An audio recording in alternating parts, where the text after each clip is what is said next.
Hello and welcome to the broadcast with Amanda, Shandy, and Colleen. My name is Colleen. My name is Amanda. And I'm Shandy.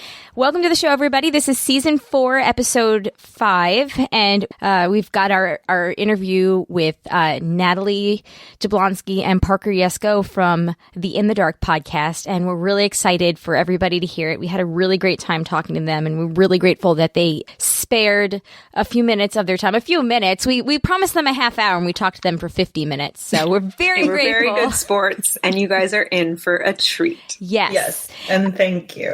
Yes. A big thank you to Brian, our favorite DP specialist, for hooking us up with them. Thank you, Brian. You remain an honorary broad. Yes. Always and truly and completely. For those of you who are unfamiliar with the In the Dark podcast, Season 1 covers the story of Jacob Wetterling, an 11-year-old boy who was kidnapped and murdered in Minnesota back in 1989, and they actually investigate the investigation. They want to know what took so long for it to be solved when so many pieces were in place, especially right before they released their first episode. The person that did it confessed, and they were able to really take a look at what went wrong in that investigation. It came out back in the fall of 2016. It is fantastic reporting, journalism at its finest. And then as you all know, if you've listened to this show before, Season 2 came out last year, and it covered the Curtis Flowers trials, rather. It's a black man in Mississippi, Winona, Mississippi, who been charged with murder for a furniture store in town. And what makes him so unique is he was charged with murder 6 times. He has had 6 trials. So he's had 6 guilty verdicts or hung jury, and the DA just keeps prosecuting the case. So they've uncovered some stuff in this case, which is just phenomenal reporting. It's like I said, you could probably binge the whole series within a couple of days, and I highly recommend after you finish listening to this to go check that out if you haven't already. So, without further ado, let's bring Parker and Natalie in.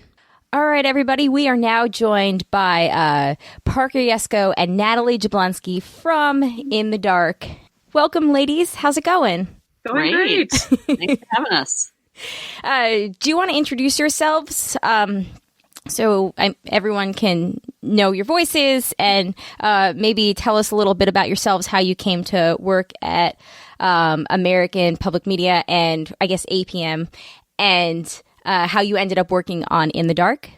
Sure, I can go first. I'm Natalie Jablonski. I'm one of the producers of the show, and I joined the show basically back at the beginning when Season 1 was in development, before we had even named it. I took the job before I even knew what the story was about. But yeah, I've worked at a few public radio stations. This was a change in that I was working on more of an investigative project when I came to work here. I'm Parker Yesko. I'm a reporter on In the Dark. I only worked on Season 2. I was not a part of Season 1, so I was hired by APM Reports about 2 years ago. And my background was in actually print reporting, but always focused on criminal justice and investigative work. And then I went to grad school for journalism to learn audio production skills. And so I transitioned over to radio and then came here. Awesome. Well, we appreciate you taking the time to talk to us tonight. So how does it feel to be a part of something that has made a difference? Did you expect the success of Season 1? Natalie, congratulations on the Peabody Award. And then as far as Season 2, I mean, this is something that they've cited your findings, Parker, in the Supreme Court. So that's pretty freaking badass. What was it like working on something that has been such a huge part of, I guess, podcast culture and the American culture? Well, yeah, I mean, we always want our work to have impact, and we always want people to listen. We want to reach the most, the biggest number of people we can. So that's been really cool to see. Like season 1 got a good reception. Like I think we started out having more listeners in Minnesota because we were doing a story that was like Minnesota focused, the Jacob Wetterling story, and then it's really grown to have more of a national audience. Yeah, I mean, both seasons it's been sort of remarkable that there's been like a lot of breaking news involved in both seasons, which, we didn't really expect necessarily, especially in season 1. The case had been unsolved for so long. It was a kidnapping in 1989. And then right when we're about to release this series we've been working on for a year, the news breaks that someone's, Danny Heinrich appears in court and confesses to the crime. So that was, just remarkable in the sense that like we couldn't have planned that. Yeah, right. And it was really interesting to see how that, it just filled in some gaps in the story that we had been working on. Like we weren't ever trying to solve that crime. We wanted to know why it had taken so long to solve. And so that was an interesting element of that. And then with season 2, of course, the case we knew was still on appeal, but it was surprising when the Supreme Court took it up. Yeah. With the Heinrich case, yeah, you had to move up your release date, right? And re-record the first 2 episodes or re-edit them to kind of pivot a little bit, right? Yeah, that's right. I think most of the first 2 episodes were the same, but we decided to sort of open with, lead with the news and open with the press conference that happened basically the day before we released the first episode, because we wanted to take advantage of the news. Yeah. And it just seemed like the right thing to do. That must have been a crazy couple of weeks. Seriously, like as storytellers, how does that affect how you're telling your story? And is that then something, because you had this big event that happened with season 1, is that something that you then took into how you told season 2?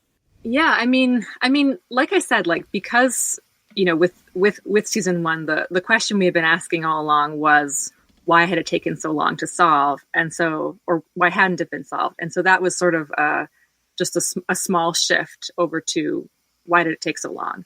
Right. So most of our findings were the same. There was just like a lot more detail that we could provide based on the confession that came to light. You were investigating the investigation, right? Like that was how season 1 was marketed. I listened to season 1. I binged it right around New Year's Eve of 2016. And I was doing a road trip to Savannah, Georgia. No, I'm sorry. I was going to Charleston, and it made for a very entertaining road trip. I was also on a road trip when I listened to In the Dark season 1, and I remember it vividly. I was driving in the middle of bear season. About the week of my life. And did you go, I'm doing that? I was like, I up. gotta work for these guys. Yeah, and then to have such an amazing season 2 also. We kind of touched on the Supreme Court, but I was wondering, like, it seems that your reporting has, very much influenced potentially even the fact that they took up the case. And because I know that Justice Thomas alluded to that in his dissent, and kind of framed it as a bad thing, that if the Supreme Court is going to take up cases, it shouldn't be, in his opinion, because they've gotten a lot of media attention. So I was interested in your take on that and how you feel about that, if you agree or disagree, and just kind of what you thought of that whole process. Yeah, I mean, it's hard to say how much our reporting impacted the choice to grant cert. What we do know, and what we've heard from people that are like, we didn't come into this season being Supreme Court experts. We've sort of like developed this little area of expertise in, Supreme Court procedure, but actually just more of the history of race and jury selection in Supreme Court jurisprudence. But what we've heard from Supreme Court, watchers and experts is that a thing that can help a case be granted cert is the existence of an amicus brief, basically somebody other than, especially in a criminal case, people who are in death row, ask the U.S. Supreme Court to hear their case all the time, almost always. They have nothing to lose. And the court very frequently denies those cert petitions. But the existence of an amicus brief, any amicus brief, just basically some third party saying like this case matters for a bigger reason than just this person situation, but perhaps because there's a question of law that's interesting in it, can make them pay attention. So there was an amicus brief filed in conjunction with Curtis Flowers' petition for cert. So that may have had an impact, and they granted cert. And there were several other amicus briefs filed in support of his, brief that did cite our reporting. But it's like a real mystery how much the justices pay attention to amicus brief. Part of the official court record. So formally, the whole proceeding is limited to that court record. It's limited to the 6th trial, to what happened in that trial in 2010.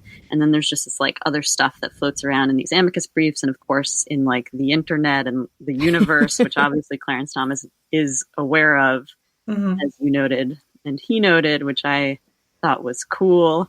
Right. But to be fair, a Supreme Court justice whose wife literally pushes Pizzagate, how much should we really pay credence to his like old man yelling at clouds-ness? Yeah, I'm not getting like bent out of shape about it, but his dissent actually is incredible. He dissents in all these cases. He has been like the lone dissenter often in race and jury selection cases. And often his dissents are really short and they're really procedural. They're really like weedy about a particular question of law. And this one was like 40 pages long, and it was really like entertaining to read. And he really let it shine. Showed up for work that day. Yeah. It's an interesting read if you're into legal documents. Did you see an increase in your downloads after that? Or at least in your Insta followers? I mean, the court, all of the court stuff, I think, has roped in people that are coming in through different angles, people that are following that stuff and not necessarily the universe of podcasting. Right. And it's that way. And I've loved all the different updates. And I actually appreciated the most recent update that had the 3 different chapters that didn't just focus on the Supreme Court stuff, because I felt like, got back to the meat and potatoes of the whole problem. What was that like going back? You guys have been back a couple of times, right? And each time you seem to get more bad news about something terrible that's happened to somebody in that town. But what was it like when you went back and pursued the what's her name, the witness, Mariella's sister, who I don't know why I remember her name, but yeah, her name's Clemmy Fleming. Thank you, Clemmy. I literally just listened to it yesterday. You would think that I remember her name, Clemmy, and the stuff with Willie James Hemphill was incredibly intense. Yeah. That was a crazy couple of weeks. That all happened in a 2-week period. I was down in Mississippi for the last 2 weeks of June. We knew at that point that the Supreme Court decision had to come out before June 1st. That's just the way their calendar works. So we've been waiting all spring for the decision, thinking it could come at really any time. But there's a point at which they start to just push decisions out, a lot of them all at once. I've been there for a reading of a decision. It's pretty cool, actually. Yeah. Yeah. That's rad. It was a boring decision, but I was there in May 2nd, 2016. They don't release the tape of that, right? Of not the right decision away. readings. Not right away. Yeah. So we haven't heard that. Or we haven't heard it in connection with this case. Anyway, we were anticipating the decision. I got sent down to Mississippi to basically sit there. In the 3rd week of June, things were sort of predictable. Typically, they rule on Monday and Thursday. We knew that the 4th week of June, if it got to that, would be nuts because they just start dumping decisions out. Big decisions, too. What's that? They had some pretty big decisions at the end of June. Yeah. They had a lot of stuff piled up until the end of June this term. So I remember sitting with Archie Flowers on Thursday morning, the 20th, because it was a decision day. The decision didn't drop. And I just got in my car, my rental car, and drove to Indianapolis because I had to be there at 9 a.m. the following morning to talk to Willie Hemphill in the Indianapolis courthouse. Incidentally, I'd looked back 6 years to see when decisions had come, and there had never been a decision on the third Friday in June. So we hadn't been expecting any decisions the following day. That I had to go to Indiana that morning and abandon my post in Mississippi. But on Thursday morning, after they announced the decisions, which didn't include Flowers, the court said, hey guys, come back tomorrow. We're going to do more decisions. So that was like a real shock. So I went from Mississippi to Indiana. We sent 2 reporters from Minneapolis down to Mississippi. And Friday, the 21st of June was like the craziest day in the history of this podcast, I think. The day when Danny Heinrich confessed. But yeah, what was the question? Oh, God. What was it like to talk to who? Okay. Oh, Willie James. I mean, you got called some pretty, some names. Yeah. We were really prepared for that interview. I drove up from Mississippi to Indiana with a producer, and she drove, and I spent most of the phone call I spent most of the ride on the phone with Madeline and Samara and our editor Chris, and we sort of like went through every possible thing we anticipated him saying, almost all of which he did say, but then he added in some additional things that we hadn't expected. But I don't know. I was a waitress for a long time, and I did sales for a long time, and people say all sorts of weird stuff to you. And I think that waitressing experience really kicked in at that point, and it's like, this is just a guy that needs to not rile me up right now. I do have to say, played it cool. Yeah, you guys are definitely like throughout both seasons. You guys are just like a class act and just a good lesson for all of us and how to stay cool under pressure. Yes. I think there's like your ability to just see the other person as a human and to continue to engage them as such. It just always blows me away. I think we had some questions that we like needed to ask him. So I was just like did you do it on the mission here? I don't like all this. This is like just distractions. Right. I do have to say my favorite, I think, line out of both series when you were like, yeah, we got that on tape. I said another sentence after that got cut. Darn. What was it? Tell us. I said, and you can swear if it has. Vouch for the fact that that's a false alibi. He had said, I was there blank. It didn't feel like a moment that we needed a joke, I think, in the episode, and I think it was a good decision to cut that. Yeah. Yeah. Maybe a blooper reel. No, I'm just kidding. So then what is your editing process like for these episodes? Again, like as you said, you do a year plus of reporting. What is the process to whittle that down into the episodes that we ultimately hear? I imagine there's a lot that you just don't have time for, and you then take stuff that you really want to include and like put it somewhere else, or like, how do you do that monumental task? Yeah, it's definitely a long process where it's a process of just cutting everything down further and further and kind of reorganizing it until it's sort of like the strongest story structure that you can come up with. I mean, like after we were done with most of the reporting for season 2, we did a ton of like storyboarding where we wrote down like basically every like key thing we wanted to include that like needed to happen in the story, because I mean the story, especially for season 2, was just so complicated. 6 trials and 4 victims and a ton of witnesses, just like there's just a lot going on in the story, and so it was really a challenge to try to make it like relatively linear, like to tell this story to someone who's listening. So that took a long time. We spent a lot of time on storyboarding. And then once we had a sense of, we came up with a structure for like what we thought we wanted the episodes to look like. But it's really a long process. We have a really great editor, Catherine Winter, who saves us a lot. She's just so good at letting us know when something's working or not working. But yeah, it takes a lot of drafts. Yeah. And to the question of like, where do we put stuff that gets cut out? I mean, one place where we put a lot of additional materials on our website. We do a ton of additional reporting. It's a spot where we put big like data findings that really need a visual presentation to complement the audio. We make a really big point of uploading all of our source documents so you can see like the stuff that we dug out of the Correlate factory or the jail in its original form, and people in the community have access to it, and people who are like podcast geeks have access to it, and whoever wants to see what we actually were drawing from to reach all of our conclusions. Yeah. Yeah, I do love your graft work. I was kind of looking through that stuff on the site last night, and I was geeking out over some of your graphs were very cool. Amanda also works for public radio. Right there, our web editors. Amanda, do you have any public radio geeky things you want to ask them? She also works for public radio, so.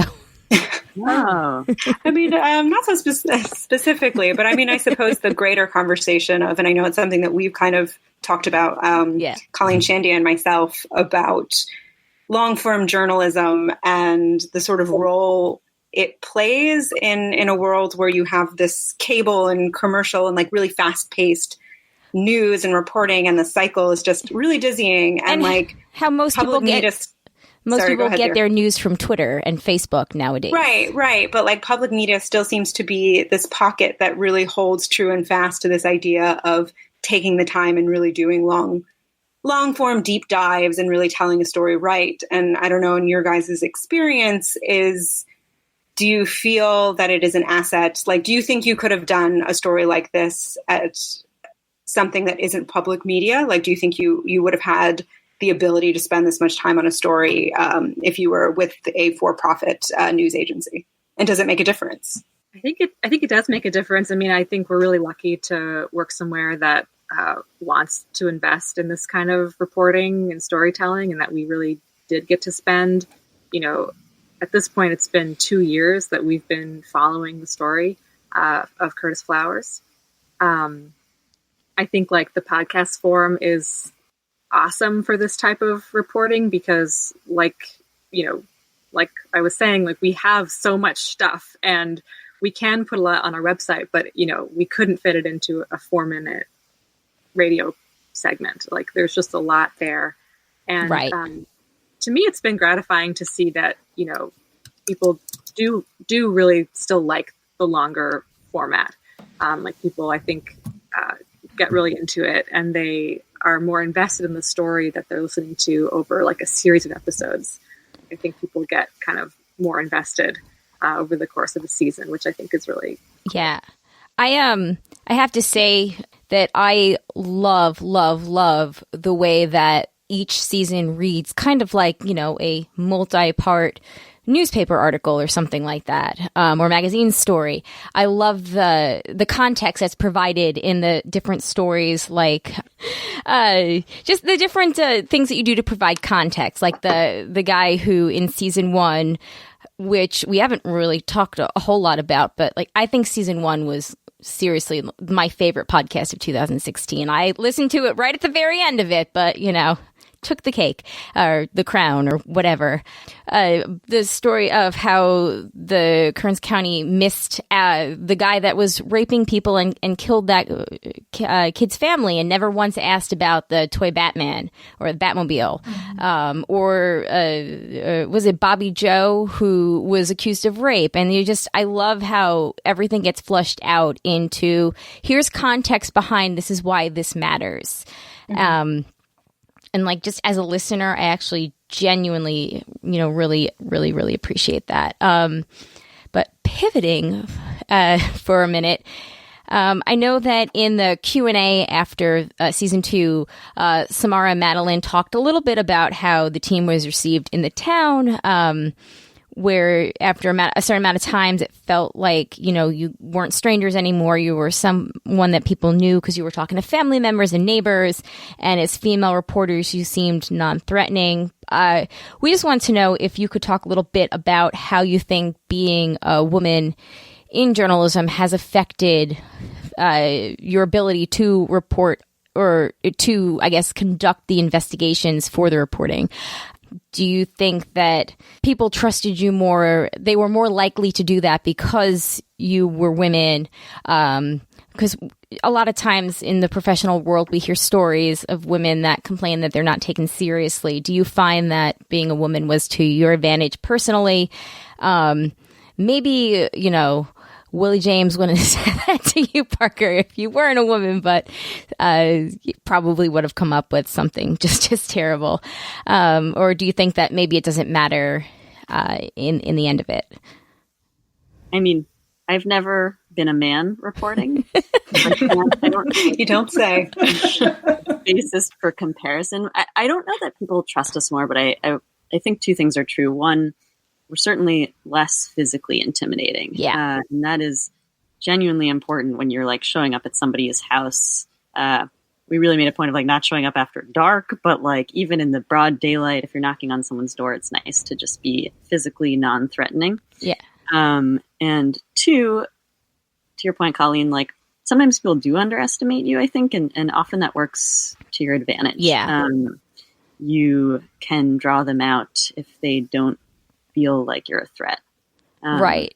And that's almost always helpful. I did notice that when, and I don't know if it was the update with Hemphill or the first time you talked to him, or he was interviewed, where just a lot of the questions were like purposely, or maybe not purposely, but when he said, something like, I was out of town or I wasn't in court, or I wasn't someplace, and then that purpose, like, oh, you mean this? And then it got him to clarify and then talk more. And I thought that was a wonderful tactic that I'm probably not explaining it right, but yeah, I mean, I think you're talking about the first time we interviewed him. I think so too. Madeline did most of that interview, the host. Okay.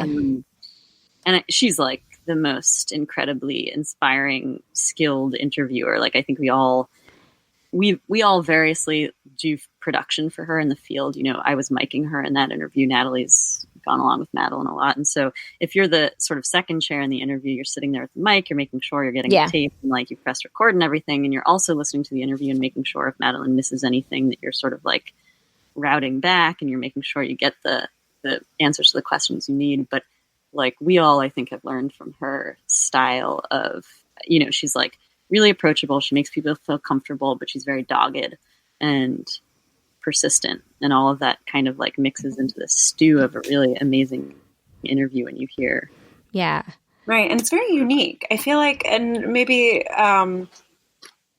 as a bummer, you don't hear that balance, that pairing in interviews that often. At least I don't. And it's always the thing that I found the most captivating about the series. Yeah.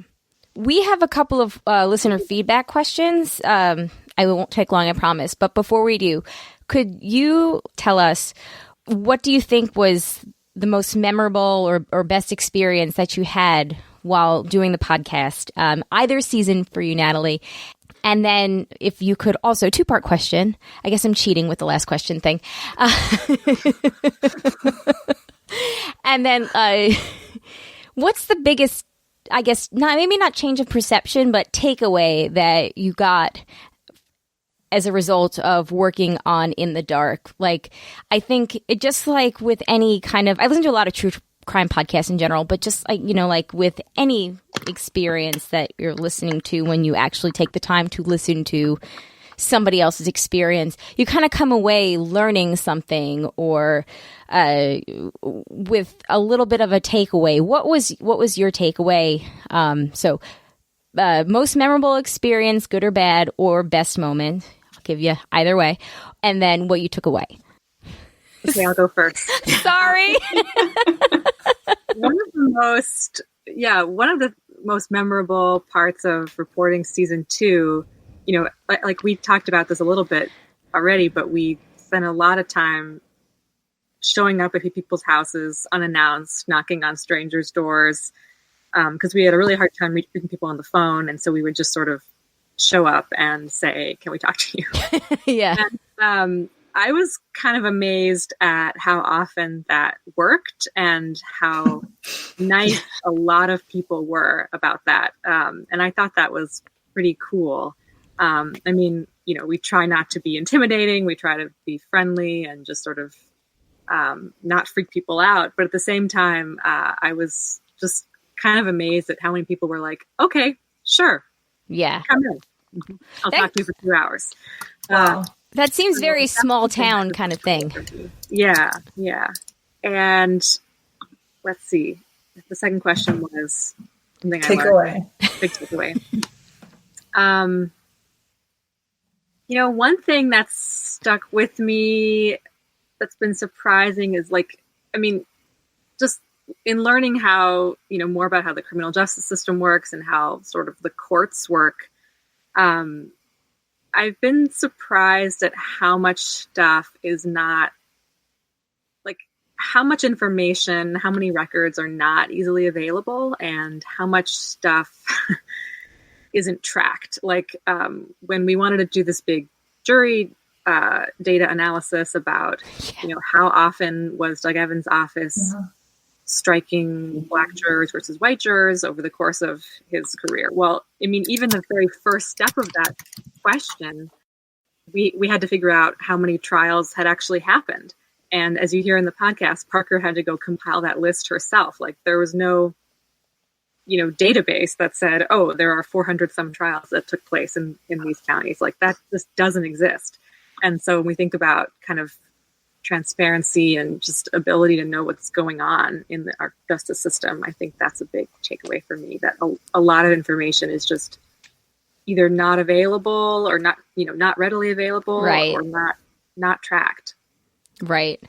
In an effort not to completely repeat what Natalie said, I wasn't going to say, which is almost every interaction I had with a dog was memorable. Nearly everyone on our team is afraid of dogs except for Natalie. She's very skilled with dogs. It's stuck with a dog in a yard, off leash, and Natalie's not there. You're probably not getting out of the car. You're just leaving. One time we left an interview and the sun had set, and the woman as we were leaving said, we'd seen the dog coming in. It was huge. It was like a mastiff. Yeah. And she basically was like, he's out there, but he won't, he won't bother you guys. Just go back to your car. You'll be fine. And we could tell he was lurking around. Are you sure? Can I have that in writing? The thing I was going to say before Natalie basically said it was all of those experiences collecting records, a lot of which you hear on the podcast. The Correlite Factory, where we found basically over 100 years worth of county records just sort of strewn about. The various courthouse storage facilities and old jail cells and old bathrooms and just that the entire experience of encountering each of those spaces and trying to make sense of them and get what we needed out of them was pretty unforgettable. I mean, truly. Right. And then as a part of that, I think the thing that I learned was if you want something, you got to keep asking questions. If you're encountering, especially in a small jurisdiction, these are little agencies, the police department, or even, one of the county clerks, they haven't dealt with a ton of reporters. And so you can't simply say, do you have this record? If they say, I'm not sure, you have to say, well, what does your record storage system look like? Who was the clerk before you? What might he have done with these records? Right. And really start peeling back the layers of to get to the bottom of things and to see with your own eyes how stuff's organized, where it is, and offer up basically your own time and labor to go look for it. If somebody who has a million things on their plate already doesn't have time to search around for this one small claim suit that you're asking about from 1983 or whatever. But it's incredible, just what you guys turned up from doing all that work. And was that part of the reason that you guys decided to live in Mississippi while you were reporting it on it then? Yeah, I mean, it just was, there was so much reporting to do, so much to be done, that I think we felt like we just had to be there. And, if we're going to be reporting on a place that we aren't from or don't live, we really need to know a lot about it. So we really felt we needed to invest that time. Mm-hmm. Yeah. That must have been tough, though, but clearly worth it. Yeah, I think a lot of this reporting project, I don't know that we would have wanted to do this anyway, but it would have been nearly impossible to do remotely. Yeah. We just did not have a lot of success calling people on phones. It was more like knock on doors and we need to like get access to the records and sort of roll our sleeves up and get it done. This is just a totally pure nosy question, but did you guys live in hotels or did you like Airbnb? I'm sorry, I've been wondering this for years now.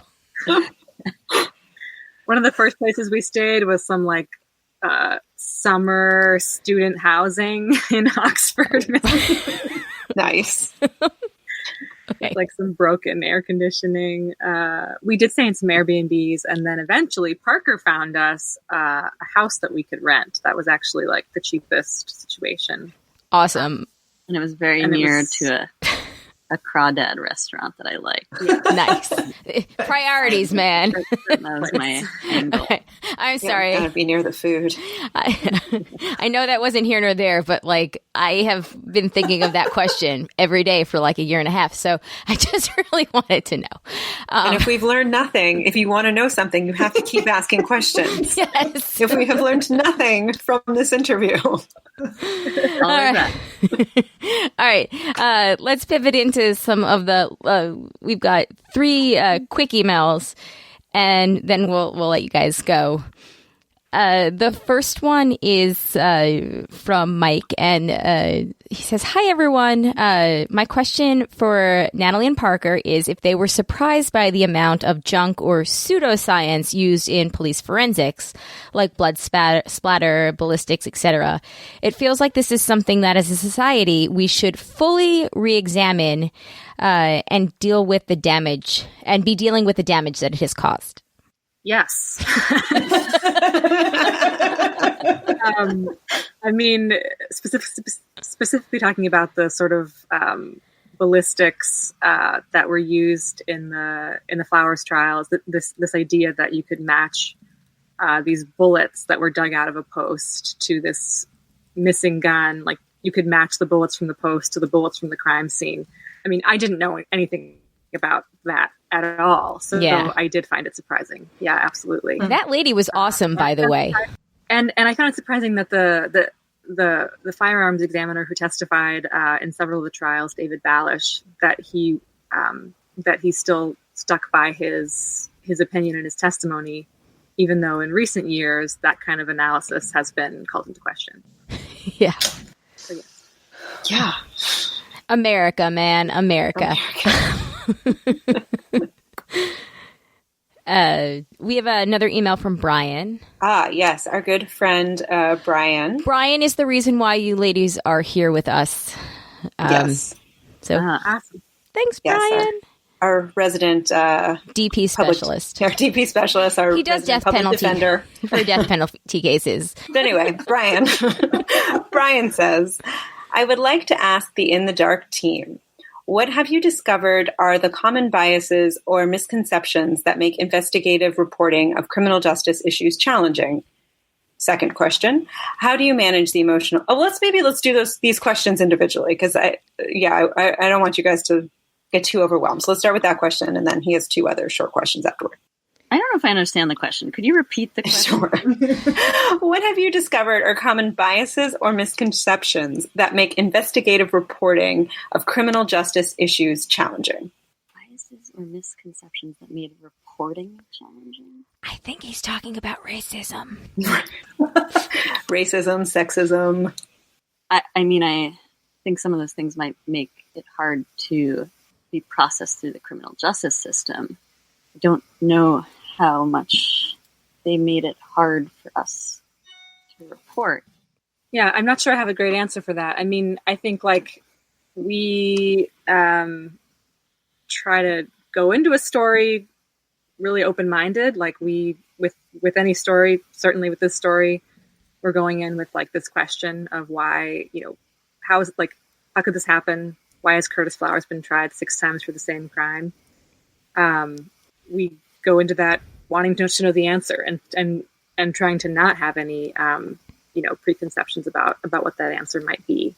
what about something like the fact, so in season 2, there's a series of interviews with jurors, and it's put out there that they feel that if you took a black person that committed a murder and a white person that committed a murder, and the perception was that white people will find a white person guilty, but black people shouldn't be on the jury because black people always let the black person off.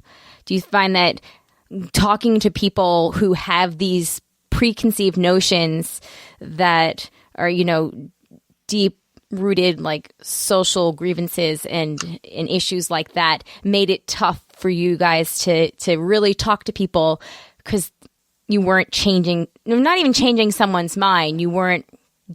It was tough to report on when you were getting to get to the truth of it. Yeah.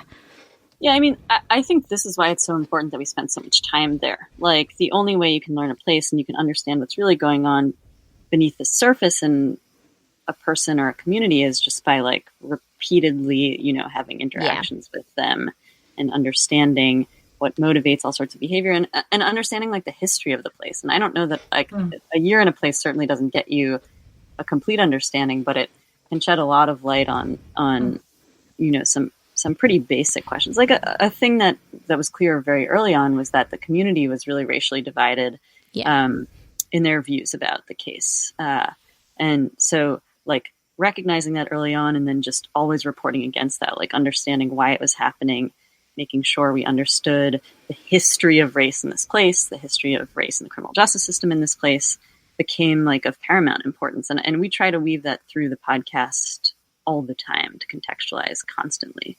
Yeah. Mm-hmm. And then the second question, there were only 2. Sorry, I struggle with punctuation.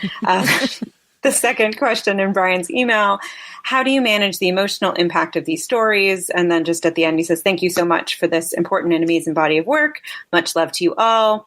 # justice for Curtis. Brian.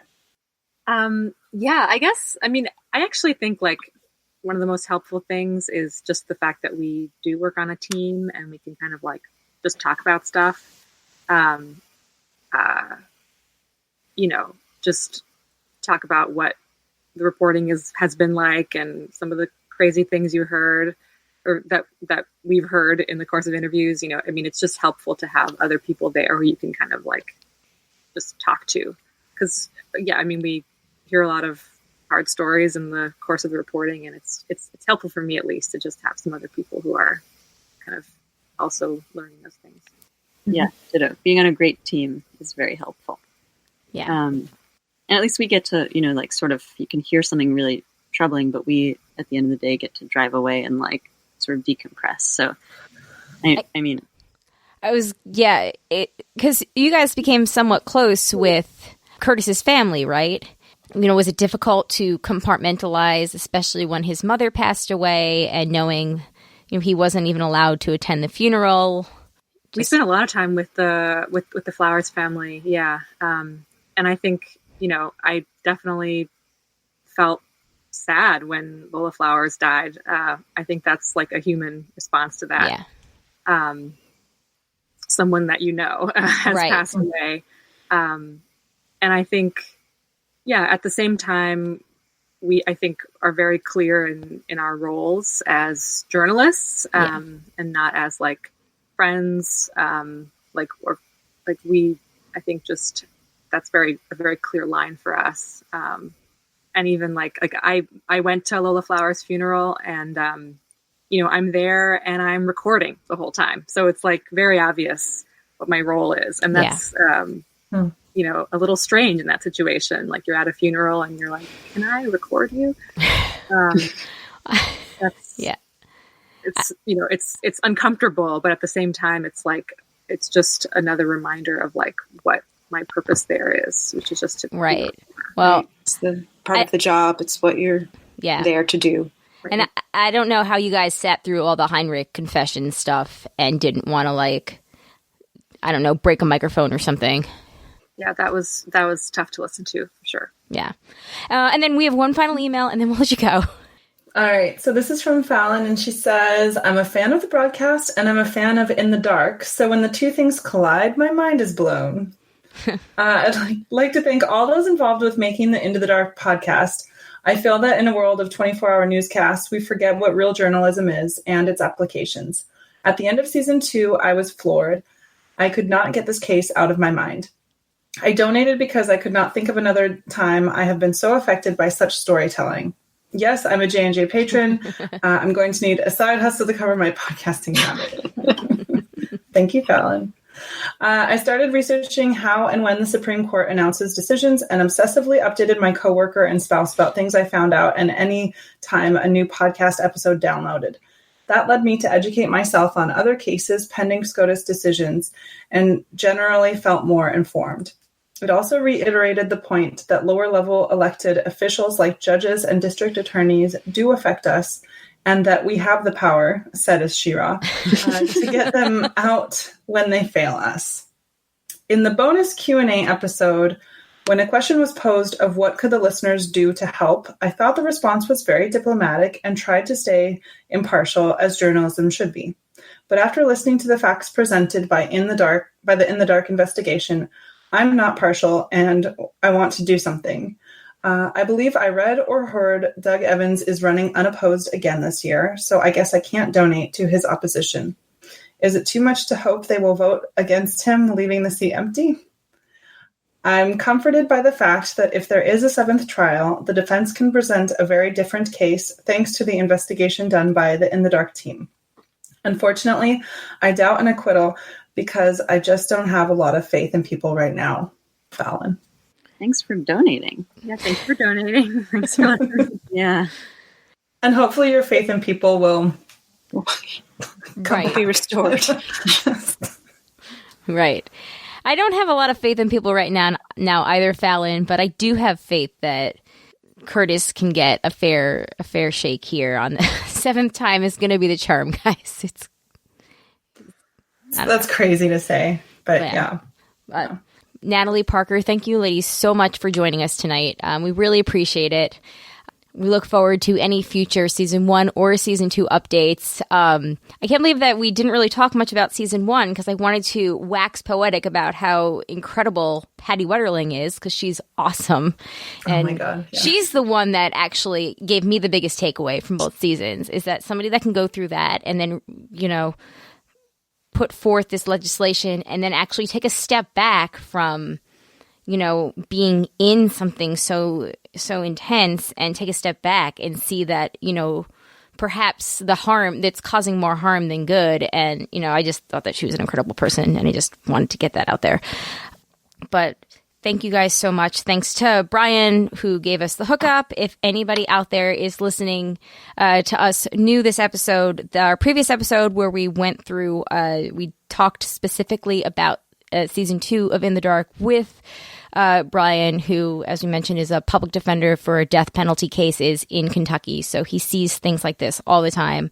That was episode 3.21. It was from last November. You can check that out too. There's a timestamp for the length of where the discussion was. I think it was 22 minutes to like a minute 15 or something like that. An hour 15. Hour 15, yeah, sorry. But thank you guys again. Can you tease us season 3 as your outro? No, if we knew, we're still early on in the process we're of figuring season it out. 3. So, But there is a season 3 coming. there will Yes, be, for sure. yes. Well, we look forward to it. We look Yep, forward that is to good it. enough for now. And you have such a good track record of this that we really hope that you're looking into Russia and election process.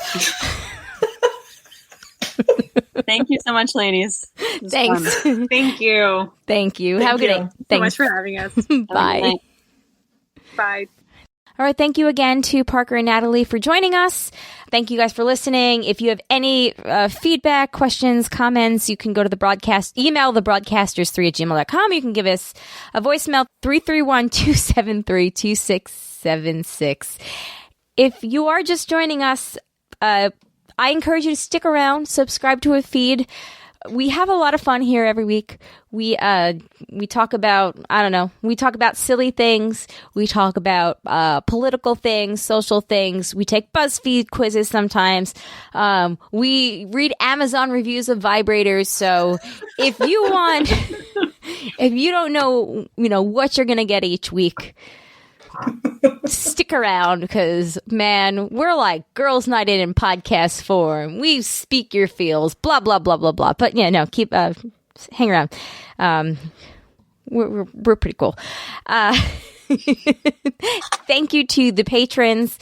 If you'd like to become a patron, you can go to janejack.com you can go to patreon.com/janejack, or you can go to janejack.com, click on the Become a Patrons link at the top right-hand corner. Thank you to the patrons that contribute at a certain level, and that would be Eckhart Rickner, Maggie the Magnificent, Drake the Distributor, Tack from Tokyo, Joanne with a Plan, and Ed the Creepy Mailman. Thanks, guys, so much. We appreciate it. Again, thank you for listening. We'll see you next week. My name is Colleen. My name is Amanda. And I'm Shandy. Peace out, everybody. See ya. Bye. Bye.